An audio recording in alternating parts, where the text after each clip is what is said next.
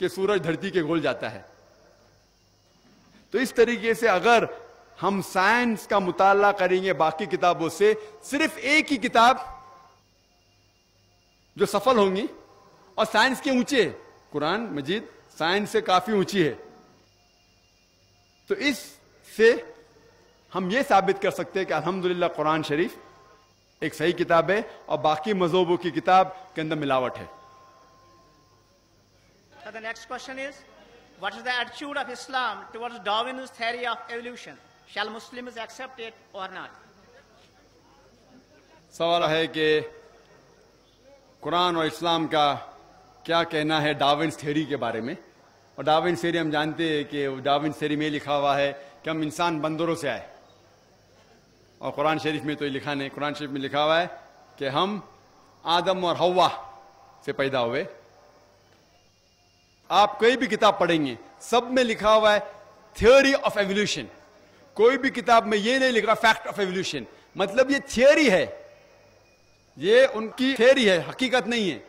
اگر آپ Charles Darwin کی کتاب پڑھیں گے جس کا نام ہے اوریجن آف اسپیشیز, اس کے اندر چارلز ڈارون ایک شپ میں جاتے HMS بیگل, ایک آئیلینڈ پہ جاتے جس کا نام ہے کیلٹروپس, اور وہاں دیکھتے ہیں کہ پرندے اپنی چونچ مار رہے ہیں ہول کے اندر, اور جیسا ڈیپتھ ہول کا ہے اسی طریقے سے ان کے جو چونچ ہے وہ چھوٹی اور بڑی ہو جاتی. تو اس کو دیکھ کے وہ اپنی تھیوری پروپاؤنڈ کرتے ہیں نیچرل سلیکشن کی. اور چارلز ڈارون خود جانتے تھے کہ اس کے اندر بھی بہت سے غلطیاں تھی, اسی لیے انہوں نے خط لکھا تھامس تھامپٹن کو کہ میرے پاس پورا ثبوت نہیں ہے کہ انسان بندر سے بنے, لیکن کیونکہ مجھے سمجھانے میں آسان ہوتا ہے ایمبریولوجی میں, روڈیمنٹری آرگنز میں, مارفولوجی میں, اسی لیے میں کہہ رہا ہوں. اور ہمیں اسکول میں بھی پڑھایا جاتا ہے تھیوری آف ایولیوشن, فیکٹ نہیں.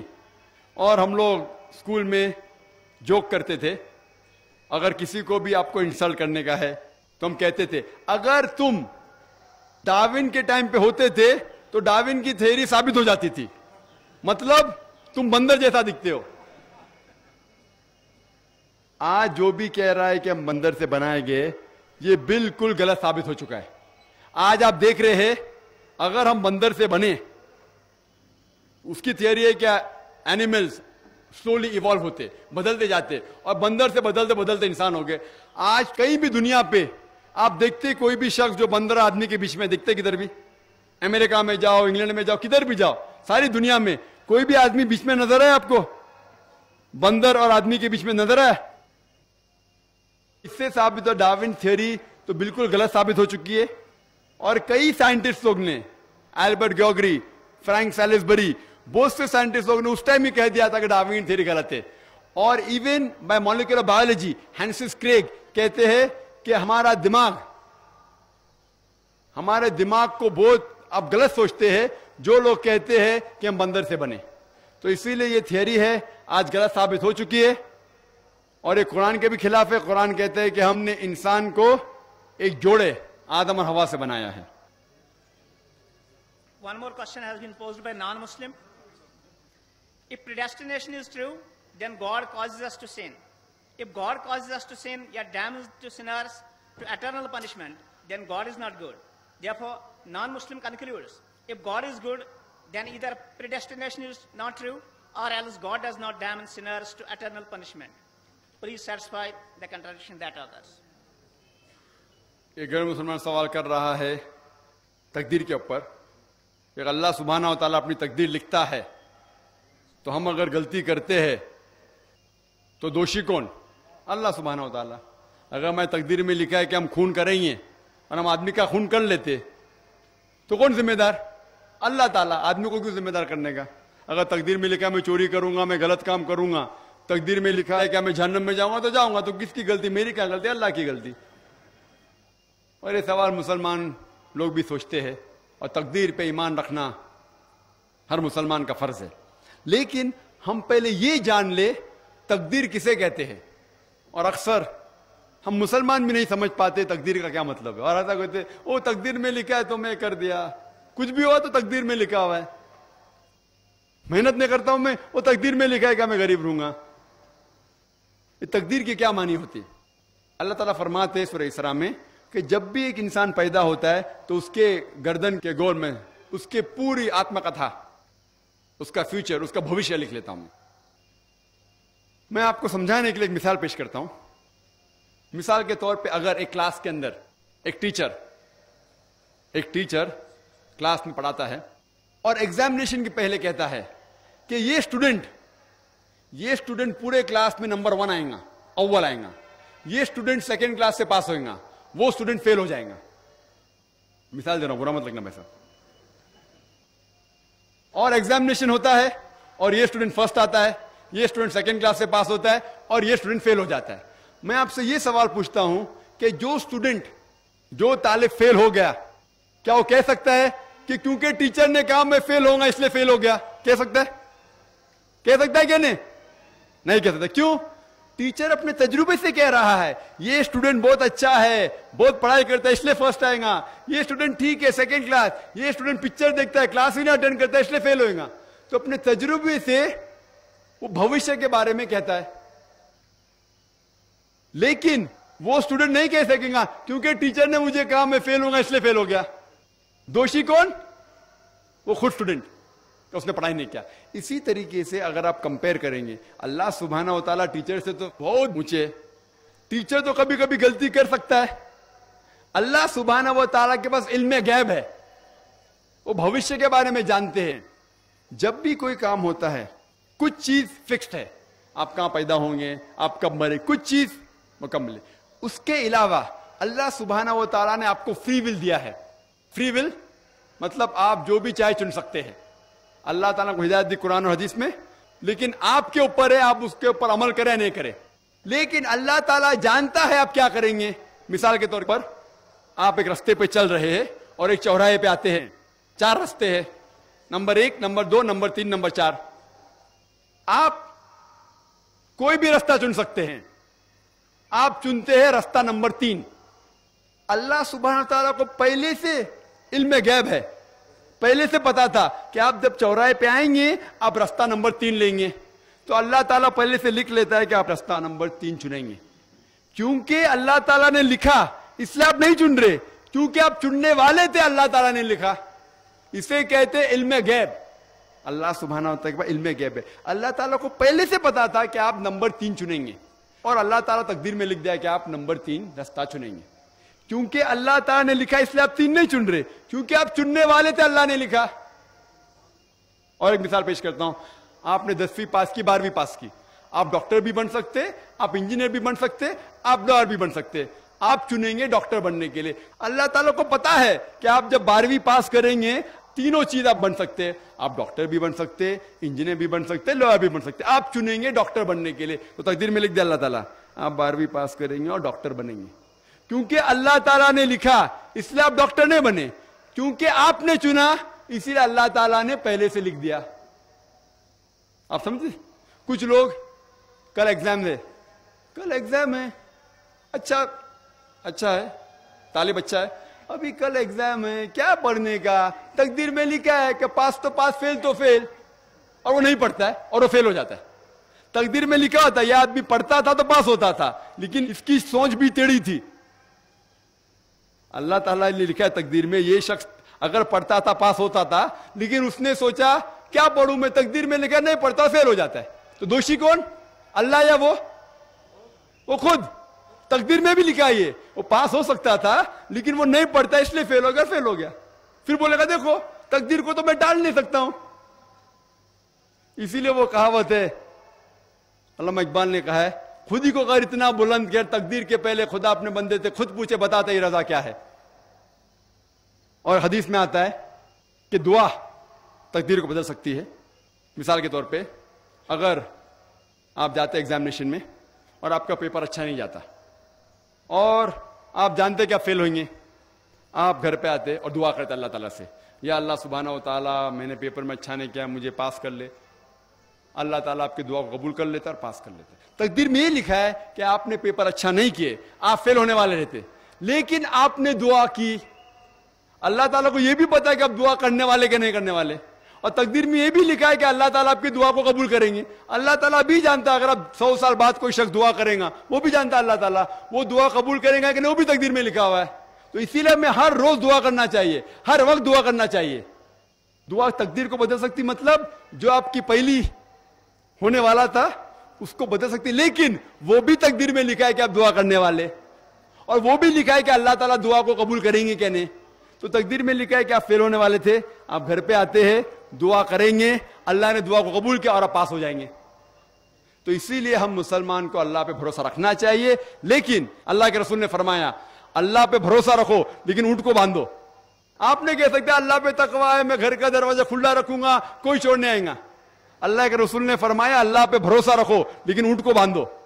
تو اللہ پہ پورا بھروسہ ہونا چاہیے, لیکن آپ خود محنت کرنا چاہیے, آپ خود جہاد کرنا چاہیے, آپ کو خود قرآن پہ عمل کرنا چاہیے. آپ کہیں گے تقدیر میں لکھا ہوا ہے میں چوری کروں گا, تو آپ کام ہی نہیں کریں گے, اور چوری کریں گے اور بولیں گے تقدیر میں لکھا ہے, یہ آپ کی غلطی ہے, اللہ تعالیٰ کی نہیں. تو آپ کو ہر وقت جد و جہد کرنا چاہیے اچھے کام کے لیے. قرآن کو سمجھ کے پڑھو اور عمل کرو, انشاءاللہ آپ اس دنیا اور آخرت میں کامیاب ہوں گے. Sir, 2 more live questions from that side. Erudite brother Dr. Zakir Naik, Assalamu alaikum wa rahmatullahi wa barakatuh. I am Imtiaz, lecturer by profession. I have a question.